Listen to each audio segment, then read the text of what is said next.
পানিহাটিতে বেহাল নিকাশি, 28 নম্বর ওয়ার্ডের রাস্তায় জল যন্ত্রণা। শীতকালেও রাস্তার জমা জলে চড়ছে হাঁস, আর প্রতিবাদে অবরোধ করে বিক্ষোভ স্থানীয়দের। মেদিনীপুরে আবার রাস্তা সংস্কারের দাবিতে অবরোধ এলাকাবাসীর।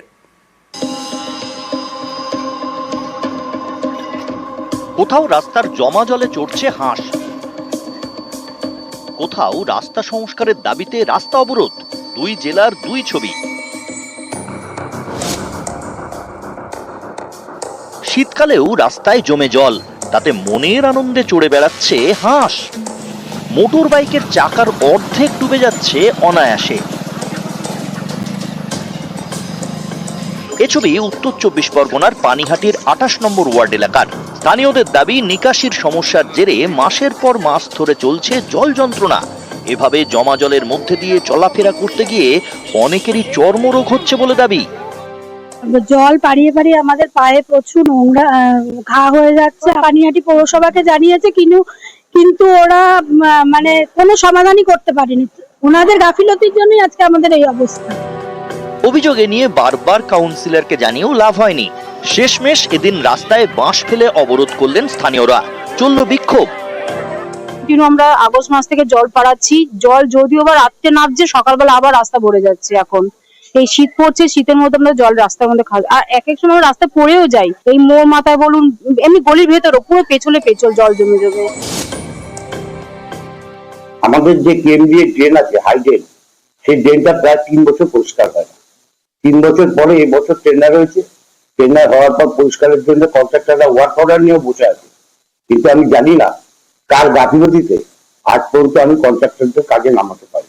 অ্যাডমিনিস্ট্রেশনের গাফিলতি না করে ওয়ার্ক অর্ডার নিয়ে বসে আছে কি করে? যে এই ড্রেন পরিষ্কার করার নামে মাসের পর মাস মিউনিসিপ্যালিটি থেকে স্পেশাল লেভেল নেওয়া হয়েছিল 28 নম্বর ওয়ার্ডে। কেন সেখানে পরিষ্কার হয়নি ড্রেন, এটা আমি নিশ্চয়ই কাউন্সিলর থেকে জানবো। কাউন্সিলর তার এলাকায় নিজের ভাবমূর্তি রাখার জন্য পৌরসভার ঘাটে চাপাবে, কিন্তু সেও যে একটা পৌরসভার পার্ট সে তো বুঝতে পারছে না।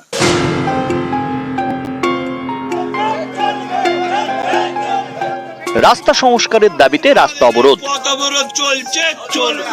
মেদিনীপুর সদর ব্লকের পাঁচখুড়ি এলাকা। অভিযোগ, এখানকার প্রায় 5 থেকে 7 কিলোমিটার রাস্তা দীর্ঘদিন ধরে বেহাল। বিভিন্ন জায়গায় আবেদন জানিয়েও কাজ হয়নি।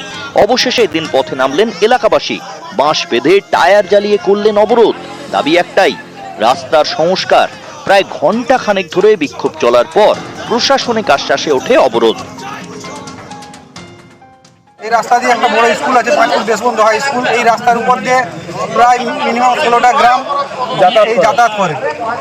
এই জন্য আমাদের এই পথ অবরোধ। যদি কোনো সুরাহা না মিলে আমরা আগামী দিনে হাই রোড অর্থাৎ NH 6 পর্যন্ত আমরা পথ অবরোধ করতে পারবো। বেহাল অবস্থা আজ প্রায় 1.5 বছর ধরে চলছে।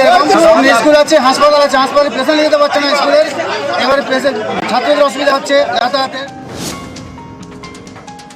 রাস্তাটা বর্তমানে খুব খারাপ হয়ে গেছে। আমরা টিউপিতে অ্যাপ্লিকেশন করেছিলাম, টিউপি স্যাংশনও করেছিল। যে কন্ট্রাক্টর পেয়েছিল সে কিছুটা রাস্তা এদিকটা প্রথমটা করে তারপরে করে আমরা কথাবার্তা বলেছি। আশা করছি এ মাসের মধ্যেই কাজটা হবে। নিউজ 18 বাংলা।